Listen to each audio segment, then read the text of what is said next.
Government Order of the Day number 1.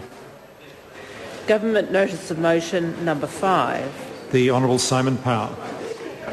I move that a respectful address be presented to His Excellency the Governor-General, commending to His Excellency the alterations to the appropriations for the 2010-11 financial year in respect of vote audit, vote ombudsman and vote parliamentary commissioner for the environment, and the appropriations and information for the 2011-12 financial year in respect of vote audit, vote ombudsman and vote parliamentary commissioner for the environment.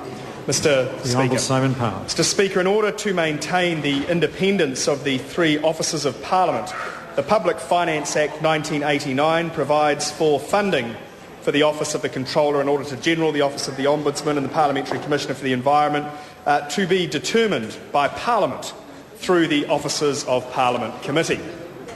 OPC has considered submissions from each officer detailing proposed alterations to their 2010-11 appropriations and their draft budget for 2011-12 and out years, and has reached decisions on the funding required for the officers to carry out their duties.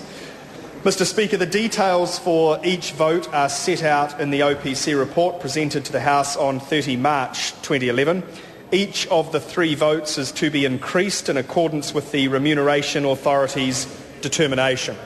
Vote Audit will receive $400,000 per annum from 11-12 for the Pacific Association of Supreme Audit Institutions, funded through the State Sector Development Partnerships Fund administered by MFAP.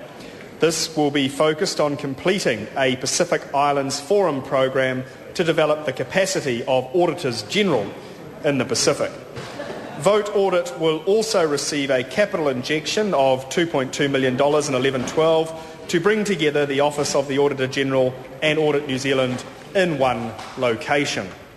Vote Ombudsman will receive a number of increases, including $160,000 in 2010-11 to account for earthquake damage to the Christchurch office, $230,000 from 13-14 to fund an ongoing monitoring program to help meet the commitments of the UN Convention on the Rights of Persons with Disabilities, $38,000 in 11-12 and $337,000 in 12-13 to host the International Ombudsmen Conference, $30,000 in 11-12 to assess accommodation options, and funding of $50,000 in 2011-12 and $370,000 per annum in 12-13 and 13-14 to assist with a backlog of cases. On that last point, I understand that the current backlog will be compounded by an expected influx of inquiries following the two Christchurch earthquakes and the Pike River disaster. Mr. Speaker, I was pleased to learn that complaints under the Official Information Act concerning decisions by Ministers of the Crown average 144 for the first 2 years of this government, compared to 264 for the first 2 years of the previous government. On a related matter, the Ombudsman have noted that, unlike other jurisdictions, they are required to follow up all complaints, even those considered vexatious or frivolous.